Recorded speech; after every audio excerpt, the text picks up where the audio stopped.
What's up with you, everybody? It's your boy Drum and Dad's coming at you with a little video right here. It's a lot of crazy things going on during the school year that's been rising lately. But it's something that's been going on for years. But now we got social media and everything at our fingertips. It's like it's happening more now than ever. And it's these student-teacher relationships and how things unfold. I was on YouTube looking at things and stuff, how you be searching for stuff, and even stuff that you even looked at a long time ago might just popped up in your history. Or, how these algorithms go. You be searching for something and then bam, something else kind of close to it might pop up or whatever, you know what I'm saying. So I came across this story right here, and I've watched a bunch of student-teacher movies and stuff like that. The most recent one I watched was Miller's Girl, and I thoroughly enjoyed it. And the one that had me going when watching Miller's Girl was the professor, his wife. His wife, oh man, that sexy motherfucker. She turned me on that damn. I watched that movie twice because of her. I wasn't too much, student-teacher relationship. I'm like, yeah, boy meets girl, girl meets an older man, yada yada, and this happens, and then she's young and she's looking for this, and then the typical type of bullshit that goes on with these stories. But I ran across this story right here. Interesting. And the plot twist at the end had me like, oh shit. What would you do to protect your love interest or protect yourself? Is it going to be you or is it going to be them? In this case, you got a teacher and a student. And the name of the movie is called Leerling or Leerling from the Netherlands. And I'm like, damn, this story right here is crazy. So you got a fine, hot-ass teacher in your class. And she look at one of her students and like, damn, she got troubles at her home too, I guess, you know what I'm saying? But hey, that story had me like, the end, I'm like, oh shit, damn. It's one of these type of stories. I like stories like that, you know what I'm saying? That you think it's going to go one direction, then it just turns you a whole different direction, like a climax, if you will. So we're going to watch this here video put together. And I'm going to be stopping and going as we go, because I want to talk about certain things that happened, that transpired during that the segment or whatnot, So without further ado, here we go. The movie begins with Lana, a 40-year-old woman who teaches at a local high school. She lives with her husband and young daughter.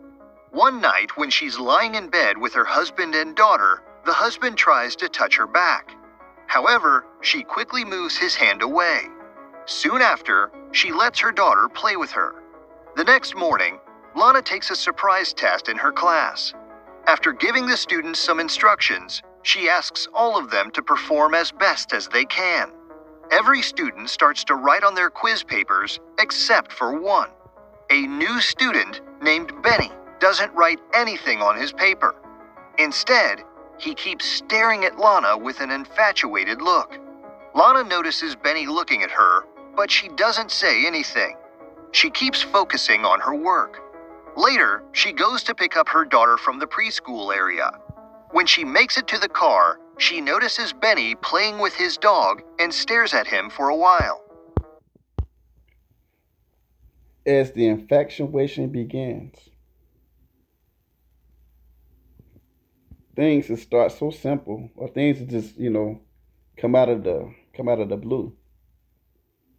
Just like a Miller's Girl, the professor, he wasn't paying her no attention, nothing like that. He just a student. But it's how she gazed at him. He didn't see her, but she seen him. But it took him a while to see her. A little while. But on this scenario, what I see, she see the student, he see her, and then it begins. One thing I learned about women dealing with a lot of them is that, they like, they're secretive and they do shit on the sly. They peep game. Females know what the fuck is going on. But a lot of times, they get lost in their sauce. They have very deep desires, very deep, deep illicit desires. And if they continue to indulge them internally, eventually they want to see what's popping in real time. That's how a lot of them are. But here The we next go. day at school, one student is giving a presentation in Lana's class. She's listening to him attentively, but the whole class gets disturbed when two girls start giggling at the back. They are looking at something on their phones and don't seem to be interested in class. Lana tells them to put their phones away and focus on class. Hold on, let me pause this very fast. I don't know if the volume is going to be a little too high, but I'm going to bring it down just a little bit more on my end. Okay, here we go. But they don't care about what she says. They keep giggling and creating a fuss in class. Now, Lana gets angry and asks the girls to hand over their phones as punishment. The girls give their phones, but one of them starts disrespecting Lana and swears at her. The whole class starts laughing at Lana, and she tells the girl to leave the classroom immediately. During this chaos, Benny has a very serious look on his face. It looks like he's angry. Later, Lana goes to the teacher's room to have a cup of tea. She looks through the window and notices the girl who disrespected her being bullied by some guy. The guy shoves her backpack to the ground and even tosses her bicycle aside. Check who it is. It turns out that the guy is none other than Benny, and he's giving the girl a taste of revenge for... Yeah. Well, so what y'all think? The teacher see what Benny's doing for her, and she's taking a liking to that. She's admiring that. This right here is all unexpected for her to look out the window and see her new student taking up for her. It gets better from there. Just believe that. Disrespecting the teacher. Then, a fellow teacher walks into the room and Lana discusses the whole situation with her. She mentions how the new kid Benny is a little strange, but doesn't mention anything about them staring at each other. Later, Lana asks Benny to come see her privately. As expected, the sexual tension between them rises as soon as they enter a closed room together.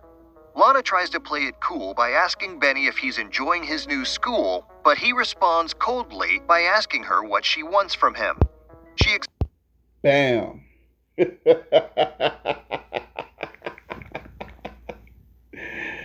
Bam. He cut to the chase. Yeah. He cut to the chase. What do you want from me? What do you want? Man. Come on now. Already.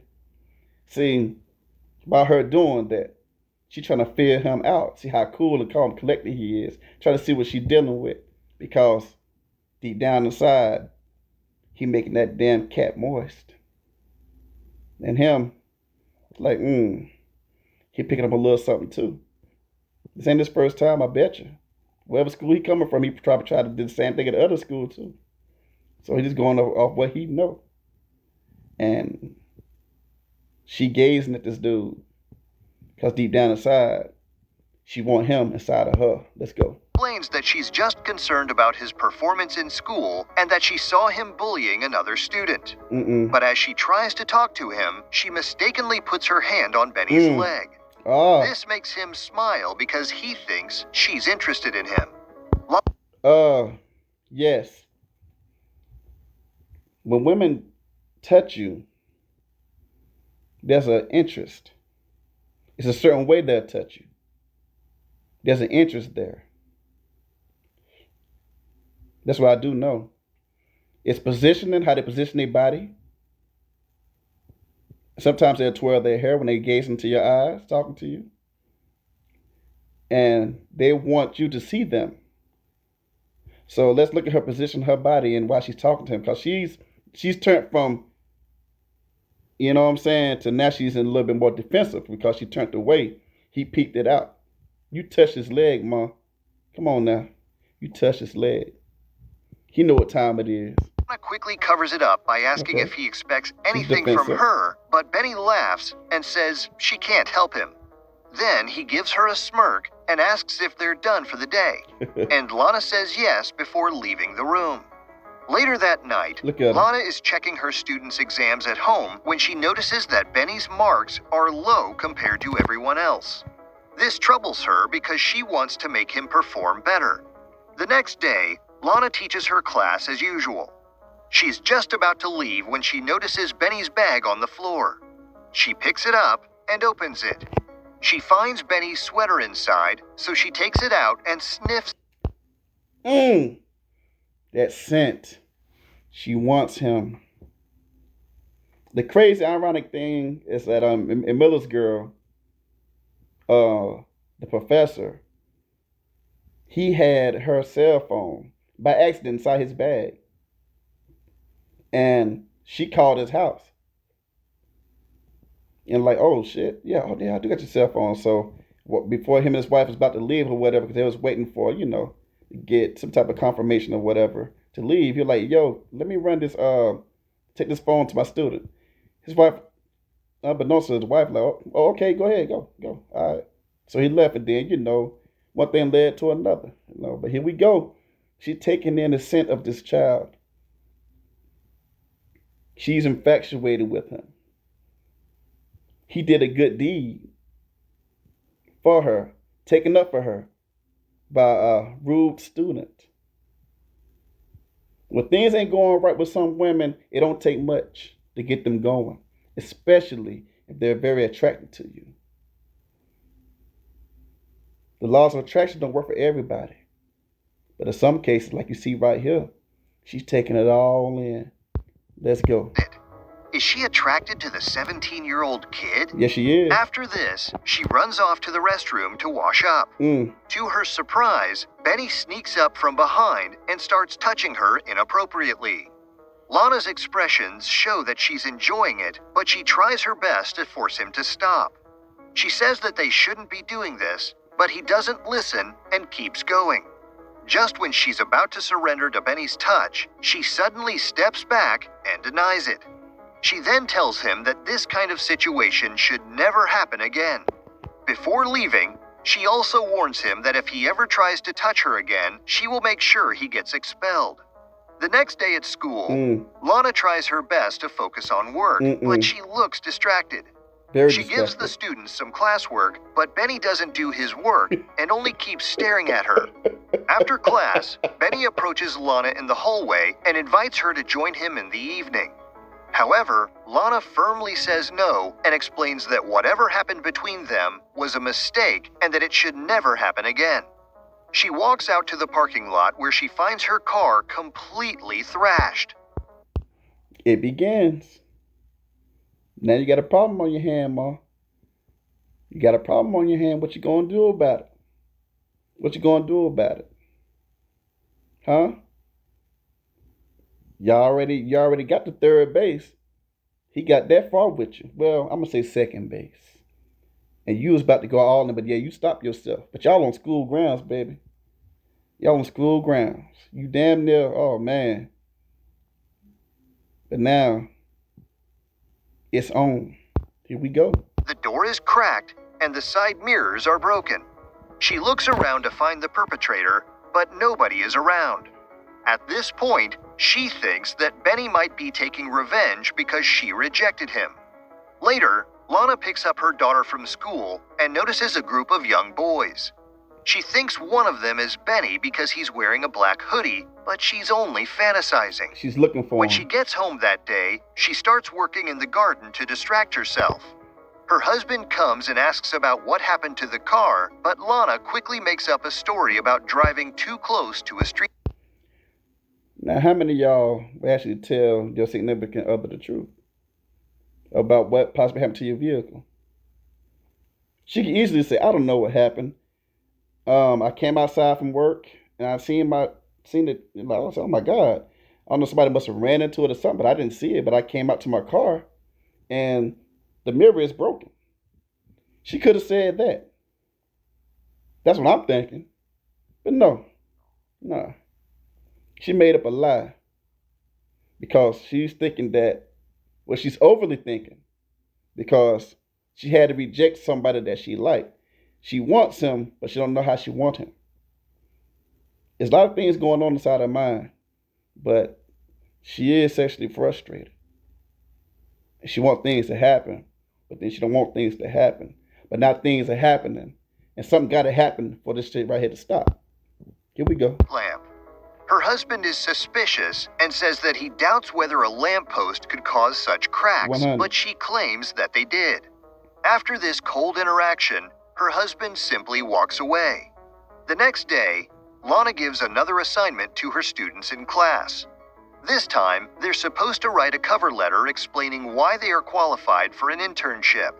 When Lana asks if anyone has any questions, Benny raises his hand. She's sexy. He smirks and asks if it's important to go to such an extent just to get a job. He keeps making double-meaning jokes, and the entire class bursts out laughing.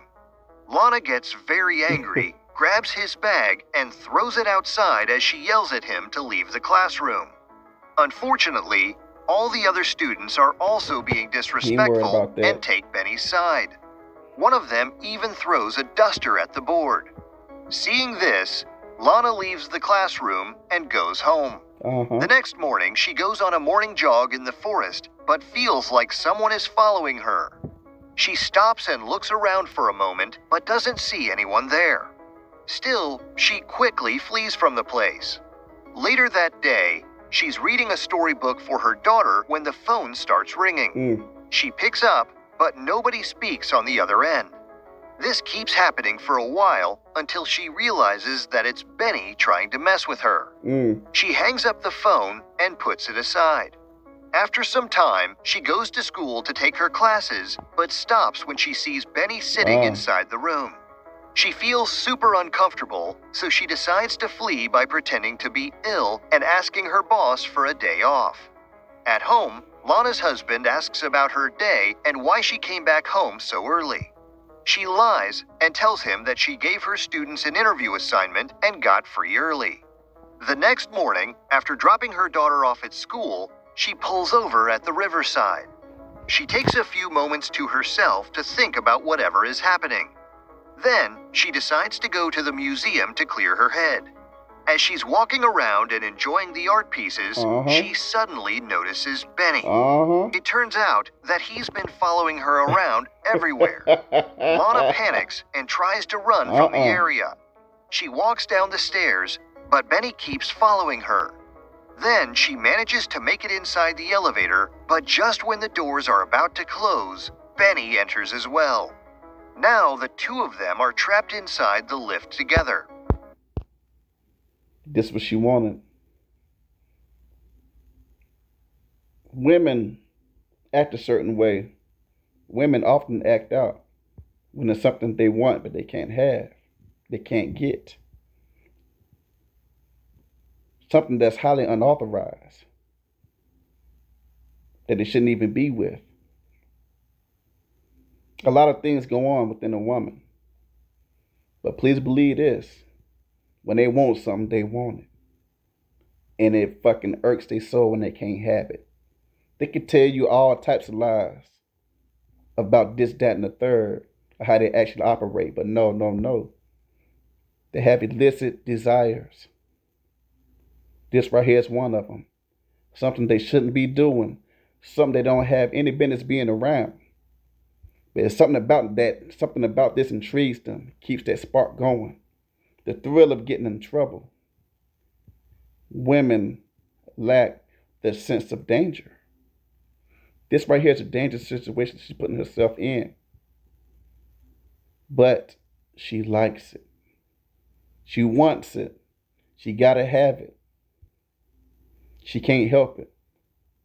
This is a situation that a lot of teachers, when they go too far, go in too deep, this is what they come to terms with. Some go in, some don't.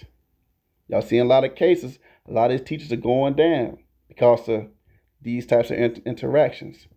This is how a lot of them play out, just like this. But like I said, it's gonna be a climax at the end. It's well out at the end. I'm like, oh snap, you know what I'm saying? But let's keep it going. Let's go. Benny asks her to come back to class, but she doesn't say anything. Then he starts caressing her face and slowly touching her everywhere. Why is she not stopping him? She was really mad at the schoolhouse. She put on her front and whatever, just mad, mad, mad. But she's not stopping him because that's what she wants. He is who she wants. But she's stuck in a bind. She's stuck in a situation right now. But to make it feel better, she wants to be touched by him. She wants to be loved by him. There's a lot of things that are going on, but she wants him. And things just, turn out differently sometimes. Lana is attracted to him as well because she doesn't stop him from touching her. She tries to grab his face and kiss him, but he stops her. Then he keeps kissing her neck and playing with her in the elevator. When Lana gets home that day, she tells... Yes, sir. He touched her on the inside. He did. He took his hands and, scratching that G spot.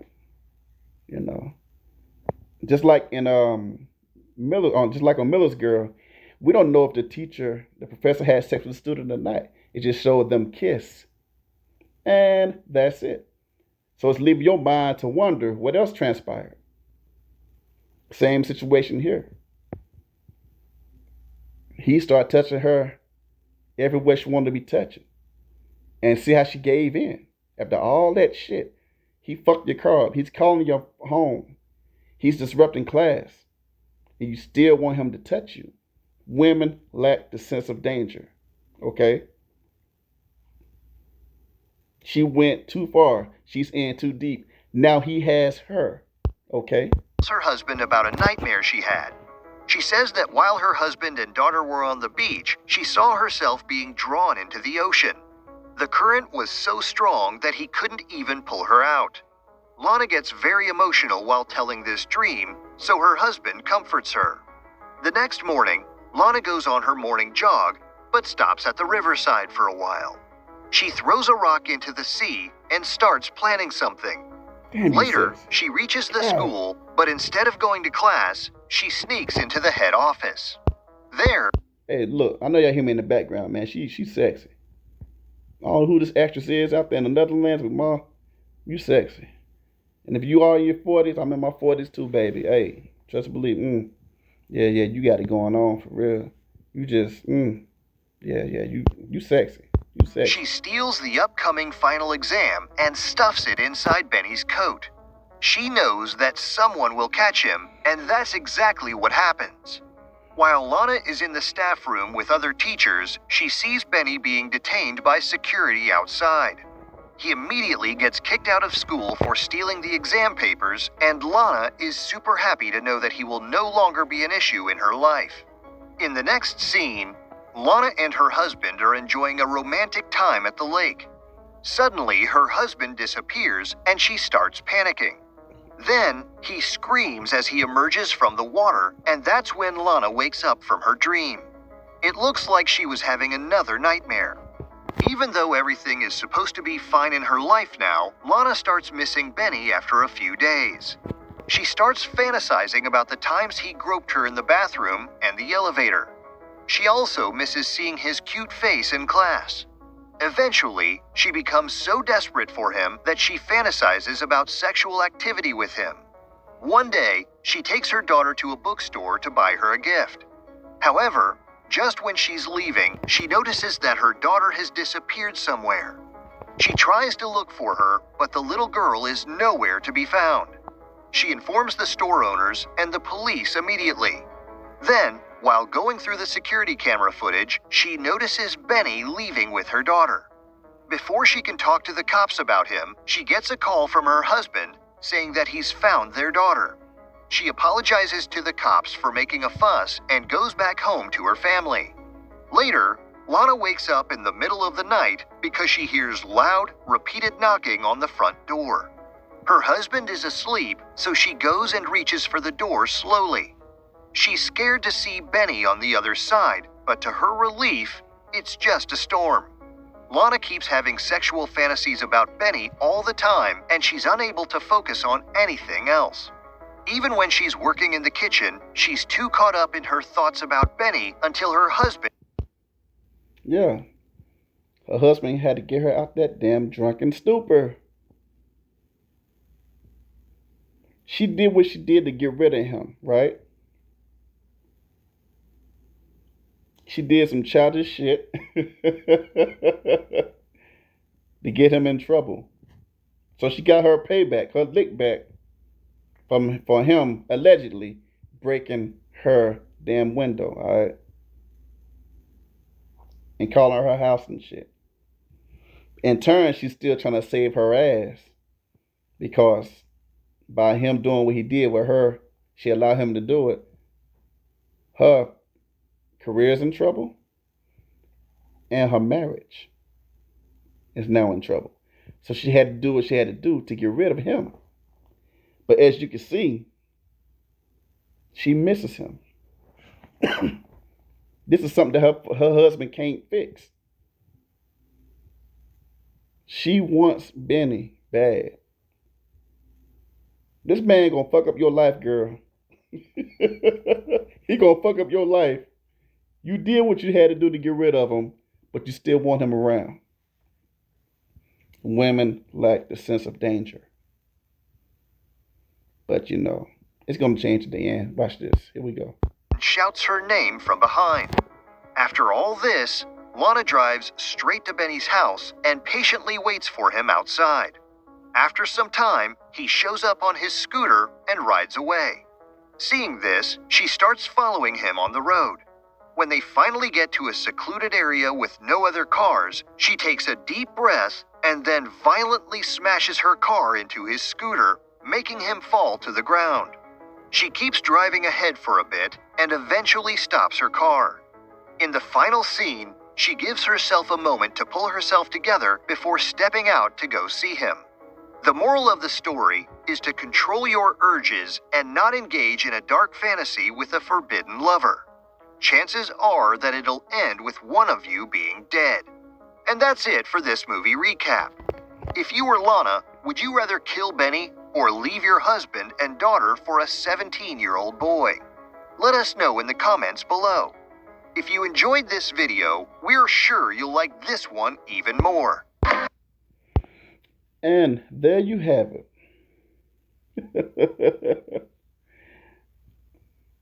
How many of y'all would put that shit on the line like she did? Other than facing everything else because she can't stop her urges. She inflicted bodily harm on this boy. Oh, shit. Of course she wanted to go check on him and shit because, oh, shit, you know. Cameras are everywhere, ma. Cameras are everywhere. You just hit this damn somebody's child. You know what I'm saying? But they went too far. She went too far. And that's how these things go out here, y'all. I know a lot of these teachers ain't gonna, you know, I mean, I hope, you know, somebody kills their students because they, you know, got dog. But I know it's probably something they already did that scared that whatever transpired between teachers and students is gonna get out and it's gonna fuck up their family and their job or whatnot. You know, then possibly jail time. But hey, you're gonna get jail time anyway. Well, fellas, yeah, we're gonna get jail time. Okay.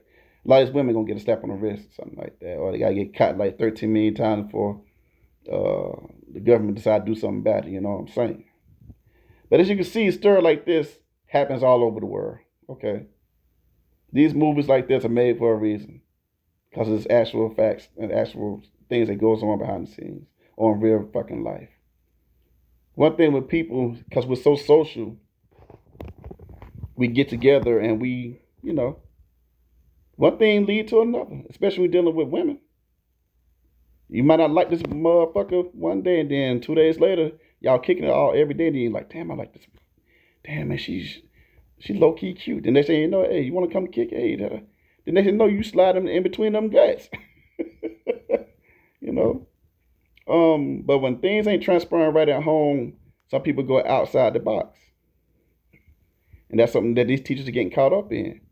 Things ain't going right at home. They're going and looking elsewhere, but they're looking in the wrong direction. Baby, you should be looking over here at your boy. You know what I'm saying? There's plenty of us out here that be in your DMs and shit, but you don't want to talk to us. Why not, huh? Why you want to give it to him? Stop giving it to him. Give it to us, okay? Goodness gracious, we need to start like some type of clinic for women before they make that damn decision. Hey, call this hotline or DM your boy. We'll get you right. Before you make the decision, baby. Don't make the decision, baby. Don't do that, baby. Holler at your boy. Holler at somebody. Go inside your DM and look, give that dude a chance that you left on red. Give him a chance. You got to put it all on the line, baby. For 5 minutes of fun, a shimming and shaking. Ooh, wee. Come on now, baby. Get your shit together. Shit. But yeah. So the name of the movie is Leerling or something like that, or whatever. All my southern ass, I can't read and talk shit like that, but I guess it means the student or whatnot. But Benny knew what he had right there. Benny knew what he was doing, and that's her first time coming outside the boundaries because she was actually attracted to him, and she wanted him really bad. And she just, she ain't feel that way with her husband, only in her dream. But that ain't how she feel with her husband because, she want to go elsewhere. That's where a lot of people fuck up at. But hey, we humans. We fuck up all the time there, you know what I'm saying? But other than that, this your boy Dre Mendez. Look, get in the comment section. Holler back at your boy. Click like if you want to. If not, god doggone my time. Comment or something. Share this shit. Alright. Help your boy out. I need a lot of help out here in them streets there. Okay. But yeah, just I'll catch y'all on this one. Let's motherfucking get it. Hey.